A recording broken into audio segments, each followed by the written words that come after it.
पाकिस्तान की तरह सऊदी अरब में ट्रक होटल्स का ज़्यादा रवाज नहीं है, ताहम ये हाईवेज़ पर ज़्यादा पाए जाते हैं और ऐसी जगहों पर जहाँ पर कच्ची आबादियाँ हों या फिर हैवी गाड़ियों के स्टैंड्स हों। ट्रक होटलों में पाई जाने वाली चाय इतनी मज़ेदार और कड़क होती है कि लम्हा भर में सारी थकन दूर हो जाती है। ट्रक होटल्स की इस्तेलाह अगरचा यहाँ आम नहीं, मगर हाईवेज़ पर सफ़र करने वाले पाकिस्तान और इंडिया से ताल्लुक़ रखने वालों को अगर अच्छी चाय की तलब होती है तो वो ऐसे होटल्स को तलाश करते हैं जहाँ बड़ी तादाद में ट्रक खड़े होते हैं। रवायती ट्रक होटलों में चाय इतनी जायकेदार और कड़क होती है कि सफ़र की थकावट फौरी तौर पर उतर जाती है और गाड़ी ड्राइव करने वालों की नींद भी कोसों दूर भाग जाती है। जद्दा में ऐसे चंद रेस्तोरां हैं जो ट्रक होटल की इस्तेलाह इस्तेमाल करते हुए बनाए गए हैं। यहाँ पर हर रोज़ दसियों ट्रक ड्राइवर अपनी थकावट उतारने और ताज़ा दम होने के लिए आते हैं।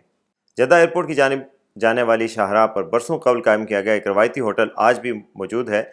यहाँ की कढ़ाई बहुत मशहूर है। इस रेस्तोरां की और तो कोई खासियत नहीं, ताहम यहाँ बैठकर गरम गरम रोटी के साथ ताज़ा कढ़ाई गोश्त खाते वक्त वतन की याद ज़रूर आती है। जद्दा शहर का निस्बतन कदीम इलाका बनी मालिक आज भी मिनी पाकिस्तान कहलाता है। यहाँ जा बजा पाकिस्तानी होटल्स हैं, जबकि पेशावर के मशहूर चप्पल कबाब के ढाबे बकसरत हैं। 80 की दहाई में बनी मालिक के इलाके को मिनी पाकिस्तान कहा जाता था। यहाँ पर बाज़ दुकानों पर लगे बोर्ड भी उर्दू में तहरीर हुआ करते थे। इस हवाले से मज़ीद तफसीलात और इस तरह की मज़ीद ख़बरों के लिए देखते रहिए उर्दू न्यूज़ की वेबसाइट।